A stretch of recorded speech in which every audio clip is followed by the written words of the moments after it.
네, 이제 14강 강의하겠습니다. 이 넷째 짐승을 저는 이제 헬라 제국으로 보지 않고 로마 제국으로 보는 것이 제 입장입니다. 물론 헬라 제국으로 보겠다고 하면 저는 뭐 존중해 드리겠습니다. 그러나 저의 입장은 저는 로마로 보는 것이 좋겠다. 왜 그럼 이거를 로마로 봐야 되는가? 여러 가지 이유 중에 하나가 뭐냐면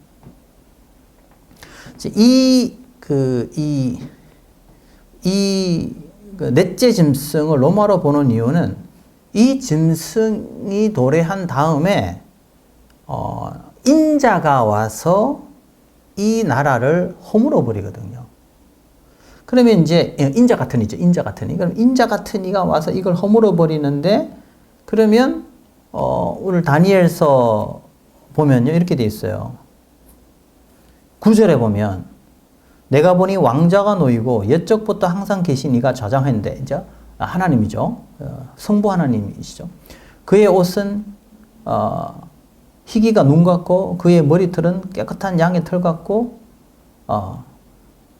그의 보좌는 불꽃이여 그의 바퀴는 타오르는 불임이 이렇게 쭉 설명하는데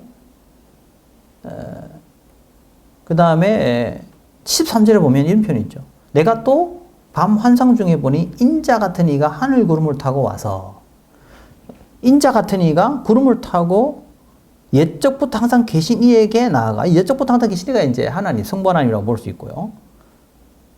그러면서 이제 14절에 그에게 이 항상 계신 이에게 나아가 그 앞에 인도됨에 그에게 권세와 영광 나라를 주고 인자 같은 이죠. 다른 언어를 말하는 모든 자들이 그를 섬기게 하였으니 그의 권세는 소멸되지 않은 영원한 것이요 그의 나라는 멸망하지 않을 것이라 이렇게 되는데 결국 그 인자 같은 이에게 권세가 주어지고 영원한 나라가 세워진다 이렇게 이제 설명을 하고 있거든요. 자, 그래서 오늘 본문에 보면 이 넷째 짐승 다음에 인자 같은 이가 영원한 나라를 세운다라고 되어 있기 때문에 저는 이 인자 같은 이를 메시아로 해석을 저는 합니다. 그리고 메시아와 또 그 메시아를 따르는 교회 공동체로 저는 해석을 하거든요. 만약에 그렇게 된다면 예수 그리스도께서 도래한 그 시대적 상황이 그리스, 헬라 시대가 아니라 로마 시대와 연결되기 때문에 저는 이것을 넷째 짐승을 로마로 해석하는 것이 저는 좋겠다 하는 게 제 해석의 입장입니다.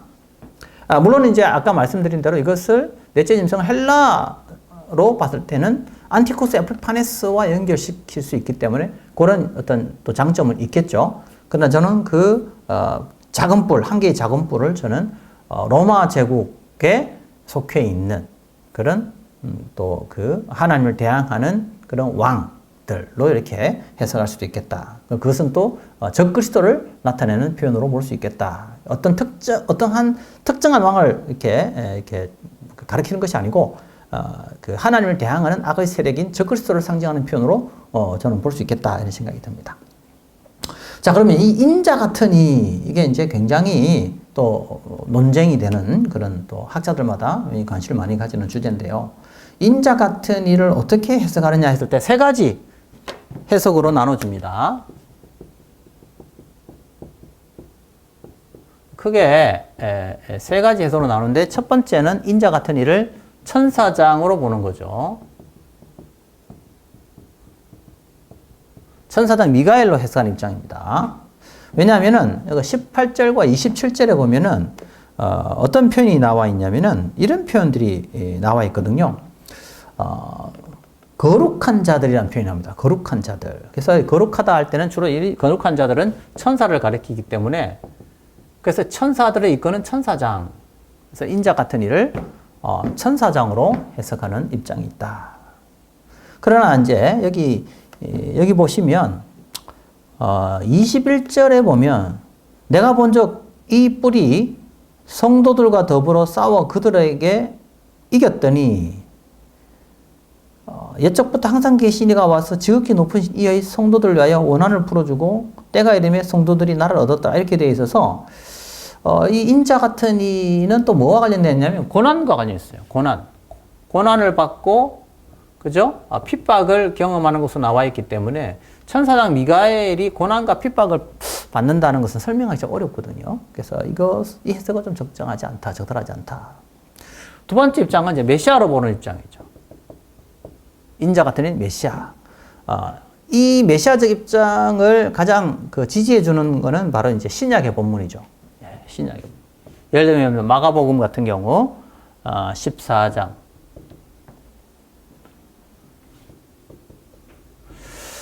예수님 자신이 스스로를 인자라고 이렇게 소개를 하고 있습니다.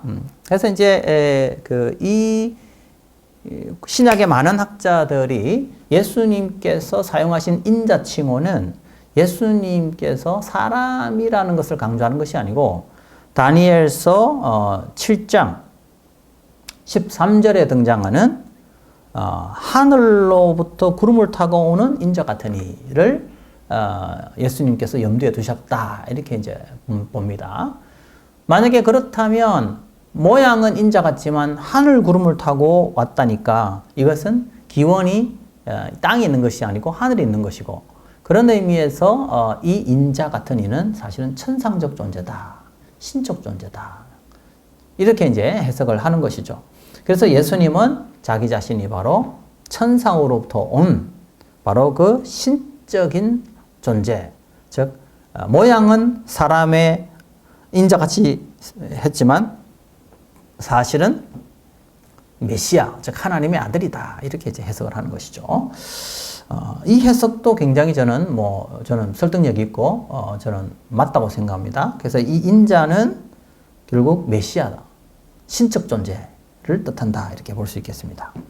세 번째 입장은 뭐냐면 하나님의 백성 공동체. 이 인자 같은 이는 하나님의 백성 공동체. 왜냐하면 이제 17절에 이런 표현이 있습니다. 여기 보면 어떤 표현들이 나오냐면은 18절에 이런 표현이 있습니다. 지극히 높으신 이의 성도들이 나라를 얻으리니 그 누림이 영원하고 영원하리라 이렇게 되어 있어요. 그 인자 같은 이를 쭉 설명하면서 나중에는 그 인자 같은 이가 또 어떻게 설명하냐면 지극히 높은 성도들하고 연결이 되고 있어요. 예. 그래서 22절에 이런 표현이 있습니다.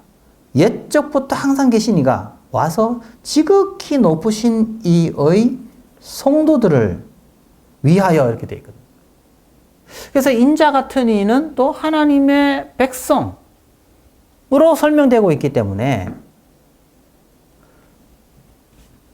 그래서 인자 같은 이는 하나님의 백성 공동체를 가리키는 것이다 라고 또 해석을 하고 있어요. 이건 공동체다. 공동체를 한 인격적으로 설명한 것이다. 이렇게 이제 설명을 하고 있어요. 그러면 이게 어떻게 해석을 해야 되는가? 저는 개인적으로 첫 번째 해석은 좀 받아들이기 곤란하다고 보고요. 두 번째, 세 번째 해석은 이건 저는 그 본문 문맥상으로는 다 지지를 받는다. 그러면 이걸 어떻게 해야 되냐? 좀 절충적으로 해석을 하면 어떨까? 절충적으로 해석하면 어떨까? 그럼 이 인자 같은 이는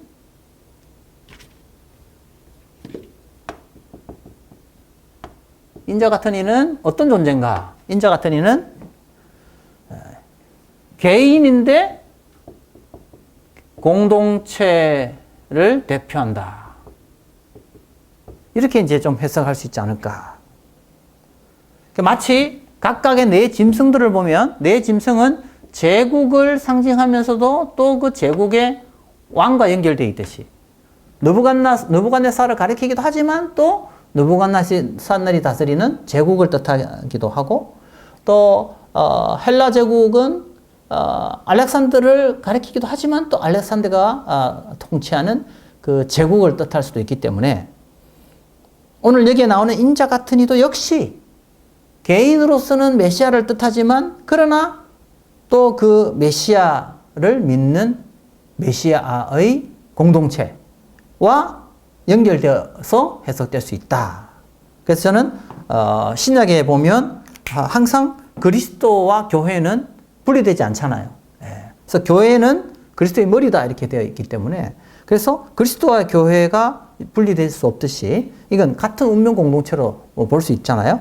그래서 인자 같은 이는 그런 의미에서 공동체를 상징하면서도 또 개인을 뜻하고 그러나 개인이면서도 또 그를 따르는 공동체와 또 같이 연결되어 있는 것으로 볼 수 있겠다. 저는 그렇게 좀 해석하면 이 7장에 나오는 인자에 대해서 충분히 설명이 가능하다. 즉 다시 말해서 인자가 와서 나라를 세울 때 그 나라는 인자의 나라이기도 하지만 또 그 인자를 따르는 그의 하나님의 백성들이 다스리는 나라로 해석이 될 수 있겠다. 저는 그렇게 봅니다. 그 다음에 이제 우리가 또 좀 살펴봐야 할 단어 중에 하나가 뭐냐 하면요. 이 25절입니다. 25절. 25절을 같이 한번 읽어보겠습니다. 그가 장차 지극히 높으신 이를 말로 대적하며 이제 그 작은 뿔을 말하죠. 자, 그래서 그 23절부터 읽어보면 좋겠습니다. 자, 모신 자가 이처럼 이르되 넷째 짐승은 곧 땅의 넷째 나라인데 이는 다른 나라들과는 달라서 온 천하를 삼키고 밟아 부서뜨릴 것이며 그 열 뿔은 그 나라에서 일어날 열왕이요 그 후에 또 하나가 일어나리니 그는 먼저 있던 자들과 다르고 또 새 왕을 복종시키겠다. 아까 제가 말씀드렸죠? 예, 그 한 뿔이 가장 강력해진다. 그가 장차 지극히 높으신 이를 말로 대적하며 또 지극히 높으신 이의 성도들을 괴롭게 할 것이며 또 그가 또 때와 법을 고치고자 할 것이며 성도들은 그의 손에 붙임받아 한 때와 두 때와 반 때를 지내리라. 자, 그래서 너무나 큰 박해가 일어나는데 특히 언제가 가장 심각하냐니까 한 때, 두 때, 반 때. 그래서 이 때를 이제 대부분은 이제 1년으로 생각을 하면 그 이게 얼마가 되냐? 3년 반이 되죠. 3년 반. 3년 반. 그래서 이제 여기서 나오는 게 바로 이제 세대주의 해석 중에 3년 대환란이 나온다. 7년 환란 중에서 특히 3년이 가장 심한 환란이다. 그때 이때 하나님께서 뭐예요? 휴거를 하신다. 이렇게 이제 가르치거든요. 근데 이제 그 해석은 제가 볼 때는 지지를 받을 수 없는 해석이다. 왜냐하면 성경 어디에도 하나님께서 환란을 면하도록 하나님께서 데려간다라는 그런 본문이 사실은 본문에 성경에 나타나지 않습니다. 이거는 아주 그 자의적으로 성경을 해석한 겁니다. 그러면 여기서 말하는 한때, 두때, 반때는 뭘 의미하느냐? 한때, 두때, 반때. 한때, 두때, 반때는 뭘 의미하는 것인가? 그렇죠? 네. 이게 이제 문자적 해석을 할 수 있고 상징적 할 수 있어요. 문자적 해석을 하게 되면은 이게 이제 안티오쿠스 에피파네스가 핍박하던 시대 이렇게 그러니까 3년 반 동안 안티오쿠스 에피파네스가 이스라엘을 핍박할 것이다. 혹은 세대주의 입장에 의하면 그렇죠? 예수님이 오시기 전에 이미 환란이 일어날 것이고 그때 이 휴거가 일어날 것이다. 이렇게 해서 또 3년 반을 문자적으로 해석을 합니다. 근데 저는 개인적으로 둘 다 이 문자적 해석은 저는 받아들이지 않고 이 한때, 두때, 반때 이거는 상징적인 거다. 한때, 두때. 즉 3년 반이죠. 그래서 이제 4년이 주로 이제 이 구약에 보면 이제 그 완전한 그죠? 이런 그 숫자에 된다면 거기에 도달하지 못하는 그러니까 아주 극심한 핍박이지만 그렇다고 해서 그 핍박 때문에 성도들이 다 사라지는 건 아니다. 그러나 상당한 어떤 고통의 시간을 뜻한다. 3년 반이라는 숫자가. 그래서 3년 반은 고통의 시기, 핍박의 시기를 뜻하는 표현이다. 3년 반. 그렇죠? 그렇게 보는 것이 저는 좋겠다 하는 생각이 듭니다. 그래서 이건 상징적으로 성도들이 당하는 고난의 시기를 뜻한다. 저는 그렇게 해석을 하고 싶습니다. 자, 그러면 어떻게 되느냐? 26절에 보니까 그러나 심판이 시작되면 그런 권세를 빼앗기고 완전히 멸망할 것이고 결국 성도들이 고난을 받으나 결국 하나님께서 바로 이 적그리스도를 멸하실 것이고 27절에 보면 나라와 권세와 온 천하 나라들의 위세가 지극히 높으신 이의 거룩한 백성에게 붙임받으리니 그의 나라는 영원한 나라이며 모든 권세 있는 자들이 다 그를 섬기며 복종하리라. 그렇죠? 결국 하나님 나라가 세워지고 또 그리스도와 또 그의 교회가 승리하게 될 것이라는 사실을 다니엘서 7장이 분명하게 보여주고 있습니다. 그러면 7장의 핵심은 어떻게 될까요? 성도들이 비록 고난을 당하고 또 세상의 제국들이 하나님의 창조 질서를 무너뜨리고 세상의 질서를 세우려고 하지만 이런 과정 속에서 많은 고난과 핍박이 오지만 그러나 그 핍박과 고난 속에서도 끝까지 하나님을 신뢰하고 하나님의 나라를 바라보며 살아가는 소망하는 자들에게 하나님은 승리와 또 그들을 신원해 주실 것이고 이 땅에 영원히 지속되는 것은 세상의 나라가 아니라 하나님의 나라는 사실.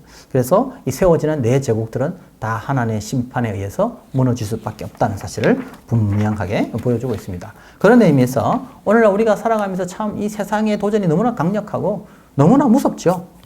또 도저히 요즘 문화나 이런 것들 보면 참 너무 무섭지 않습니까? 그런데 여러분 한번 생각해 보십시오.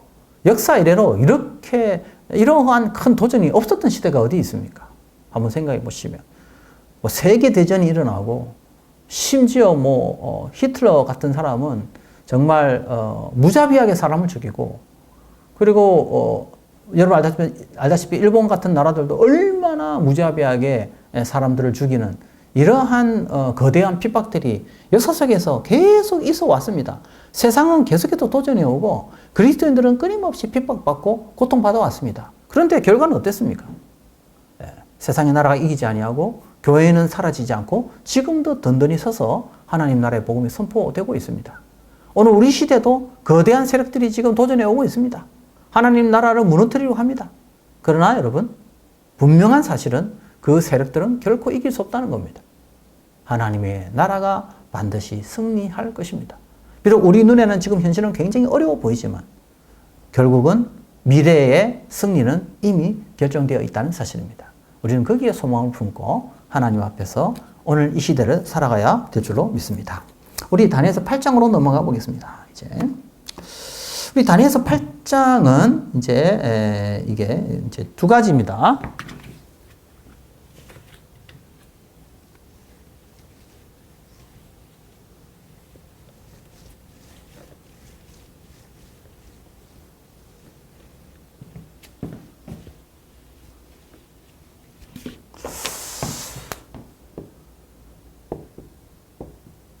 다니엘서 8장은 핵심이 딱 세 개예요.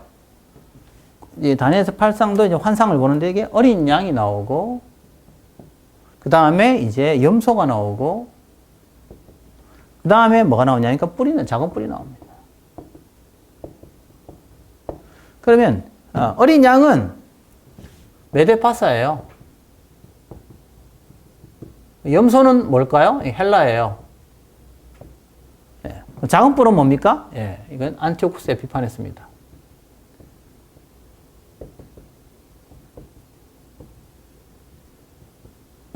그래서 아까 말한 대로 7장에서 넷째 짐승을 헬라로 보게 되면 7장과 8장은 서로 긴밀하게 서로 연결되어 있는 거죠. 특히 작은 뿔은 다 안티오쿠스 에피파네스로 동일하게 볼 수 있다. 그러나 아까 말한 대로 그 넷째 짐승을 헬라로 보게 될 때 어려움이 뭐냐 했을 때 그건 바로 메시아와의 시대적 간격이 서로 맞지 않는다는 부분이 큽니다. 나중에 여러분 아시겠지만 예수님께서 또 뭐라고 말씀하시냐면 멸망에 가증한 것을 너희들이 보거든이라고 말씀하시거든요. 그러니까 예수님은 그 멸망에 가증한 것을 예수님 시대에 발생할 것으로 보고 있어요. 그랬을 때 다니엘이 예언했던 그 멸망에 가정한 것이 서는 것, 즉 하나님의 성전을 모독하는 일들이죠. 예.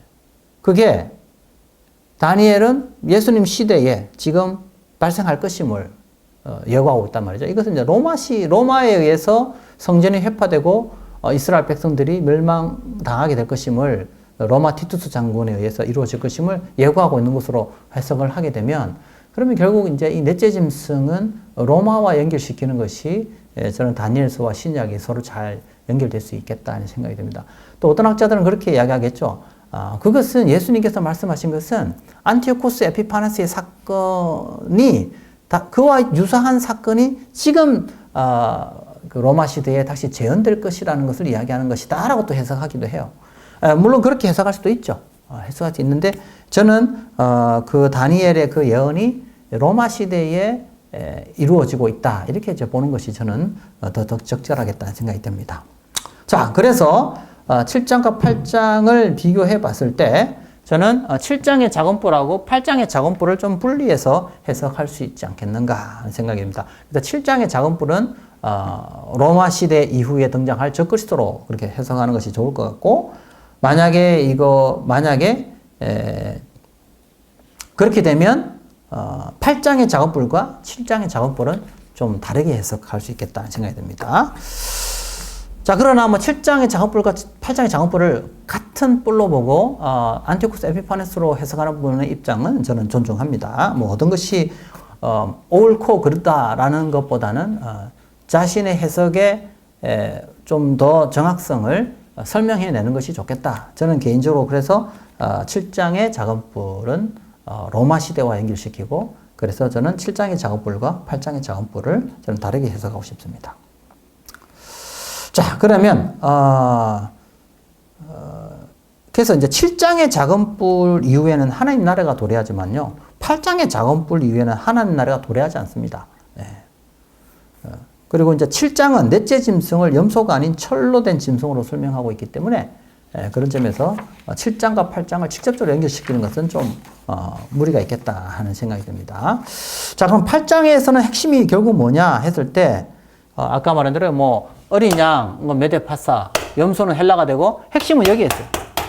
작은 뿔에 있어요. 작은 뿔. 그 작은 뿔은 결국 뭐냐? 안티오코스 에피파네스를 나타냅니다. 작은 뿔이 안티오코스 에피파네스를 나타낸다.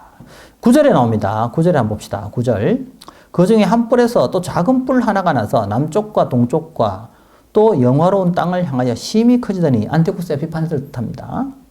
그것이 하늘 군대에 미칠 만큼 커져서 그 군대의 별들 중에 몇을 땅에 떨어뜨리고 그것을 짓밟고, 11절에 또 스스로 높아져서 군대의 주제를 대적하며 그에게 매일 드리는 제사를 없애버렸고 그의 성소를 헐었으며. 자, 그래서 여기 나오는 이런 그 안티오코스 에피파네스의 행위들, 그죠? 12절에 그의 악으로 말미암아 백성이 매일 드리는 제사가 넘긴 바 되었고 그것이 또 진리를 땅에 던지며 자의로 행하여 형통하였더라. 13절 내가 들은즉 한 거룩한 이가 말하더니 다른 거룩한 이가 그 말하는 이에게 묻되 환상에 나타난 바 매일 드리는 제사와 망하게 하는 죄악에 대한 일과 성소와 백성이 내준 바 되며 짓밟힐 일이 어느 때까지 이렇고 하며 14절 그가 내게 이르되 2300주야까지 그때의 성소가 정결하게 되리라 했더라. 그래서 얼마나 오랫동안 이 성소가 유린이 되느냐, 2300주야 기간 동안 유린이 된다. 성소가 모독을 당하고 이 안티오코스 에피파네스가 얼마나 유대인들의 종교를 핍박하고 억압하는지를 잘 설명을 하고 있습니다. 자, 그런데 이러한 안티오코스 에피파네스의 바로 이러한 모습은 또 무엇을 나타내 줍니까? 그것은 바로 또 장차 도래할 적그리스도의 모습을 또 미리 예고해 준다라고 볼 수 있어요. 그래서 로마 시대의 어떤 악한 통치자들, 그래서 하나님을 믿는 또 백성들을 억압하는 그런 그 로마 시대의 어떤 그런 악한 세력들을 또 예고해 준다라고 볼 수가 있습니다. 그리고 또 그 세력들은 또 예수님 오시는 종말, 예수님이 오시고 난 다음에 도래할 또 적그리스도, 특히 종말에 임할 적그리스도를 또 모습을 또 예고해 준다라고 볼 수 있거든요. 그래서 이게 서로 연결되어 있어요. 이렇게 안티오쿠스, 에피파네스. 근데 이 안티오쿠스 에피파네스는 또 또 로마의 악의 세력. 그렇죠? 또 이건 적그리스도를 또 나타내겠죠. 그 적그리스도. 더 나아가서는 종말의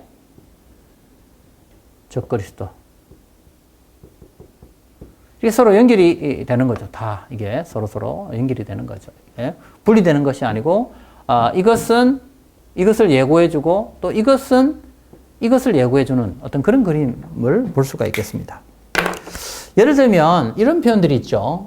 예수님께서 이런 표현을 쓰십니다. 종말에 일어날 일에 대해서 쭉 설명하실 때 신약 성경에 보면 여러 본문에서 그렇게 설명하고 있죠.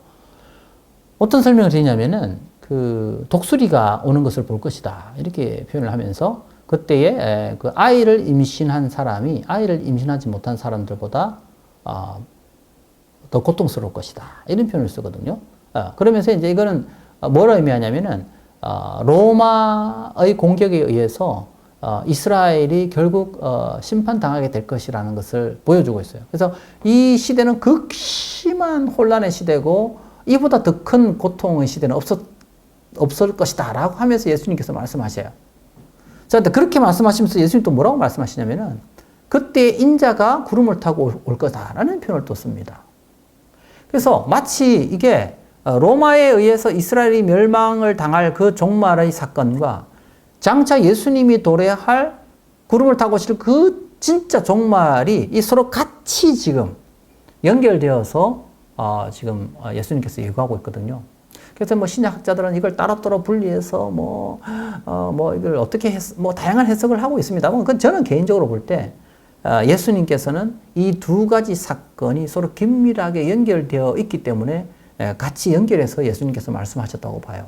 다시 말씀드리면 예수님 그 신약 시대에 특히 로마 시대에 로마에 의해서 멸망당하게 될 유대인들에게 혹독한 환난과 고통의 시간은 장차 예수님이 오실 때 적그리스도에 의해서 이루어지는 그런 혹독한 환난을 미리 예고해주고 있기 때문에 서로에게 연결되어 있다고 저는 봅니다. 사건적으로 볼 때. 그런 의미에서 볼 수 있지 않겠느냐. 만약 그렇다면 안티오쿠스 에피파네스의 이 사건도 결국 예수님 시대에 혹은 그 신약 시대에 로마에 의해서 멸망당할 바로 그 유대인들의 엄청난 고통, 그리고 또 예수님이 이제 종말에 예수님이 재림할 시기에 이루어질 적그리스도에 의한 혹독한 핍박과 환난이 어떤 하나의 유사한 패턴으로 연결되고 있기 때문에 앞에서 이루어지는 이 사건을 보면 장차 어떤 일이 벌어질 것인지를 미리 알 수 있는 거죠. 그래서 여러분들 나중에 이스라엘에 가시면 저도 한번 가봤는데 맛제다라는 데가 있어요. 맛제다라고 하는데요. 그게 뭐냐면은 맛제다가 뭐냐면 어마어마하게 높은 산인데요. 거의 모래처럼 돼 있는 그냥 그런 어떤 돌산처럼 돼 있는 거대한 산입니다. 왜 이 맛제다가 유명하냐면은 로마의 티투스 장군이 이제 이 이스라엘을 멸망시키기 위해서 왔는데 특히 이제 이 로마의 이 침략을 당하게 되면 어떤 일이 벌어지겠어요? 무조건 로마 황제를 숭배하도록 만들잖아요. 그러니까 이 로마의 지배를 받는다는 것은 그들이 믿고 있는 신을 포기해야 된다는 그런 굉장히 그들에게는 위기감을 가지고 있었기 때문에 끝까지 로마에게 항복하지 아니하고 끝까지 항거했던 사람들이 나중에 어디까지 올라가느냐? 맛제다 산 꼭대기까지 올라갑니다. 맛제다 산 꼭대기 올라가요. 자, 그래서 맛제다에 올라가면 꼭대기에 거기에 생활할 수 있는 그런 것들 다 그 사람들이 거기서 만들어 놨어요. 화장실도 하고 그게 집도 만들어 놓고 그렇게 살았던 거죠. 몇 년을. 자, 그러니까 이제 그 이유는 뭡니까? 로마의 신에 굴복하지 않겠다. 우리는 여호와의 신만을 섬기겠다. 그래서 이제 그 핍박 속에서도 그 로마로부터 로마에 항거하기 위해서 올라간 거죠. 어떻게 이게 그러면 로마가 그걸 무너뜨렸느냐? 저도 이제 들은 이야기예요.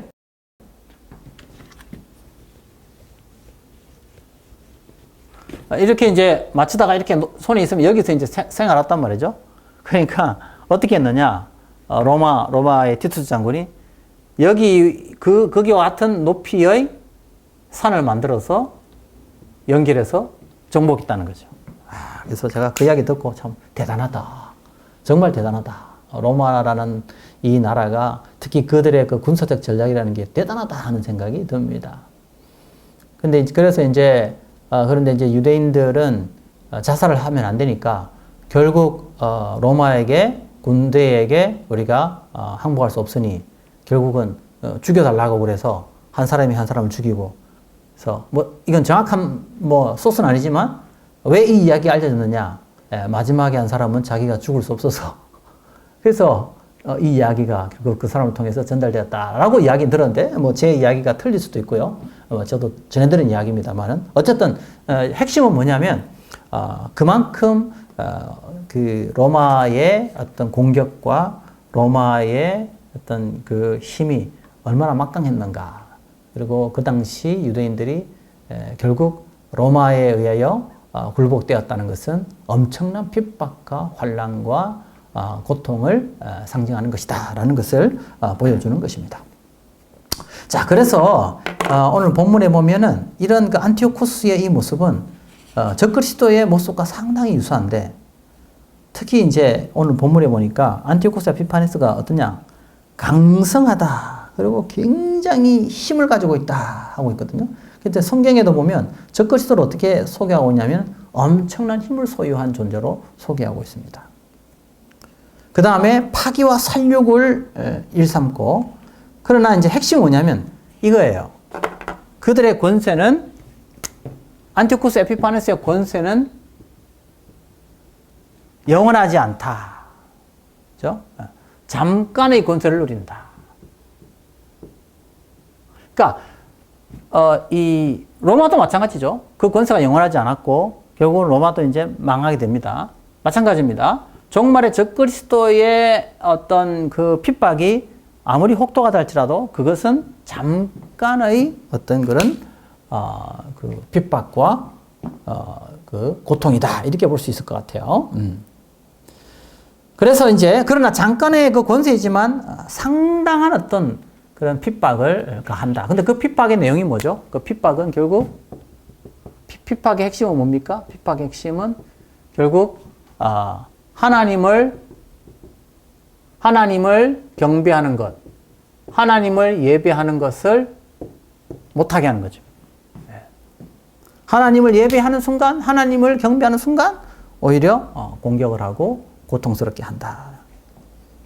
그래서 이제 핍박을 받습니다.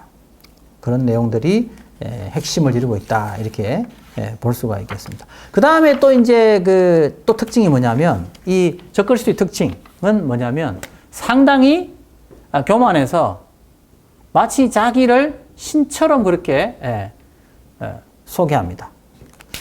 예를 들면 안티오쿠스 에피파네스 할 때 안티오쿠스는 이름이 에피파네스인데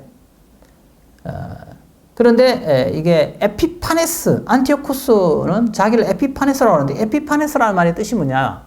이게 하나님의 현실이라는 뜻이에요. 내가 신이야 이렇게 주장하는 건 똑같은 거예요. 그러니까 유대인들이 뭐라고 이제 놀렸냐면 에피마네스라고 불렀대요. 에피마네스. 그 에피마네스는 미친 사람이라는 뜻입니다. 미친 사람. 좀 더 원색적으로 해서 미친 놈이라는 뜻이에요.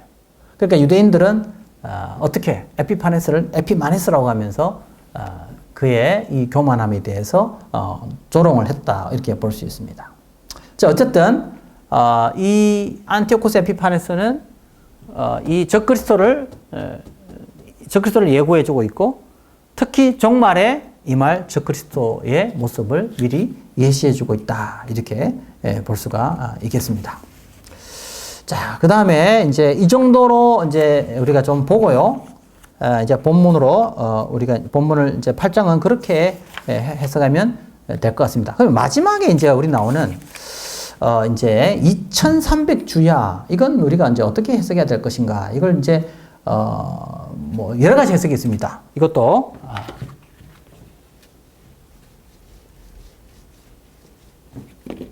그래서 안티오코스 에피파네스가 이제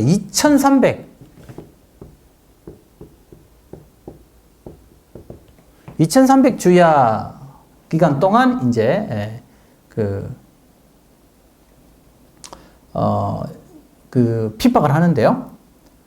이거를 이제 문자적으로 만약에 해석을 하게 되면 어떻게 되냐? 낮과 밤을 합쳐가지고 그러면 어떻게 되냐? 1150일이 되겠죠. 예. 주야니까. 예. 그러니까 주 1150, 야 1150. 그래서 2300주야다 이렇게 해석한 입장이 있습니다. 이렇게 되면 주전 167년 여기에 제우스 신전이 세워집니다. 이스라엘에. 그러니까 이제 언제 이게 그러면 이게 무너지느냐? 유다 마카비가 이제 들고 일어나서 이 안티오코스 에피파네스의 그 영향으로부터 이제 벗어나서 독립을 시도합니다. 그래서 성전이 재봉헌됩니다. 성전 재봉헌. 이때가 언제냐? 이때가 164년 12월. 그래서 이렇게 이제 해석을 하자 하는 입장이 있어요.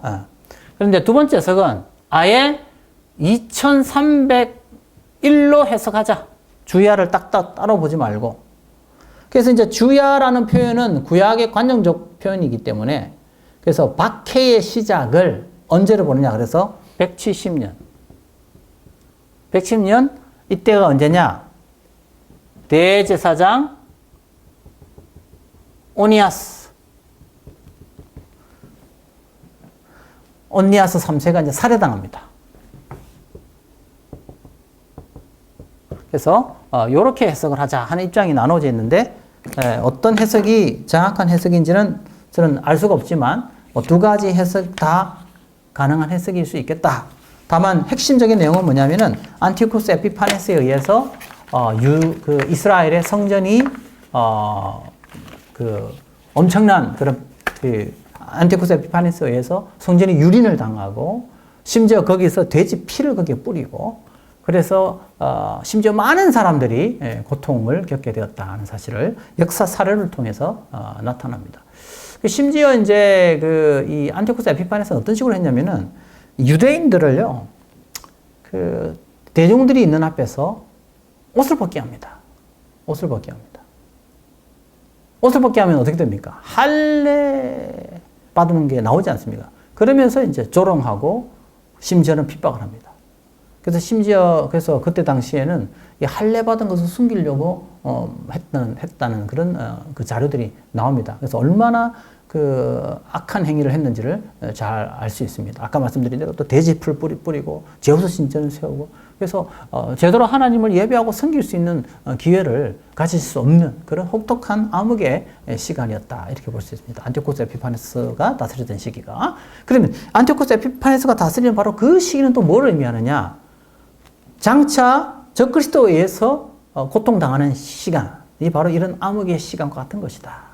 특히 유대인들에게 있어서는 이와 같은 엄청난 고통의 시간이 언제 나타납니까? 바로 로마에 의해서 나타나는 거죠. 그 다음에 나중에 언제 또 일어날까요? 장차 종말에 적그리스도에 의해서 또 엄청난 그런 고통과 환난의 시간이 있을 수 있다는 것을 암시해주고 있습니다. 그러나 안티오코스 에피파네스도 결국 심판을 받았고 또 로마의 제국도 결국 멸망을 당했듯이 어떤 세력이 힘을 가지고 득세하더라도 그러나 그 역시 하나님에 의해서 심판을 받고 멸망을 당하게 될 것이고 고난과 핍박 속에 있는 하나님의 성도들은 반드시 하나님의 신원하심을 받고 승리하게 될 것이다 하는 사실이 오늘 본문의 핵심이라는 사실을 분명하게 말씀을 드립니다. 여기까지 하고 이제 다음에 다니엘서 9장을 여러분과 함께 같이 자세히 살펴보도록 하겠습니다.